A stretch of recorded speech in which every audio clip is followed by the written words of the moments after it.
अस्सलामुअलैकुम नाज़रीन, आप देख रहे हैं JN न्यूज़ HD। आइए एक नजर डालते हैं आज की अहम खबरों पर।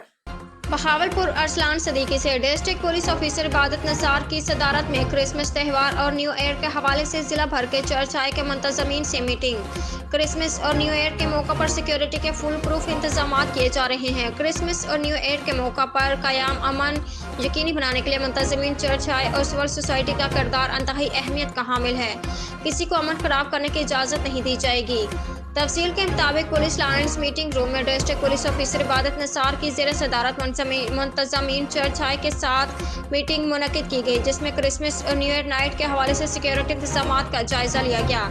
डिस्ट्रिक्ट पुलिस ऑफिसर इबादत नसार ने चर्चेज के मुंतजमीन से क्रिसमस पर सिक्योरिटी इंतजाम के हवाले से district police lines committee room में मीटिंग के दौरान खिताब करते हुए कहा कि हर पाकिस्तानी शहरी के जान माल का तहफ़्फ़ुज़ पुलिस की जिम्मेदारी है, क्योंकि पाकिस्तान में रहने वाला किसी भी महज़ब से ताल्लुक़ रखने वाला हो वह पहले पाकिस्तानी है। और डिस्ट्रिक्ट पुलिस अपने तमाम तर वसाइल प्रोकार लाते हुए अवाम के जान माल के तहफ़्फ़ुज़ को यकीनी बनाएगी। इस मौका पर उन्होंने कहा कि क्रिश्चियन कम्युनिटी की आबादियों का सर्च ऑपरेशन करवाया जाएगा, जिसमें आप लोगों का ताउन दरकार होगा ताकि क्रिसमस के मौका पर सिक्योरिटी के तमाम तर इंतजाम को बेहतर बनाया जा सके। उन्होंने मजीद कहा कि क्रिसमस के मौका पर चर्चेज की सिक्योरिटी के लिए चार दीवारी पर कारदार तारे, CCTV कैमरे, वॉक थ्रू गेट, मेटल डेडिकेटर्स और वेंटेज पॉइंट बनाए जाएं और पार्किंग का बंदोबस्त चर्च से कम 200 मीटर दूर रखा जाए ताकि कोई शरपसंद अनासर अपने मजमू मकासद में कामयाब न हो सके।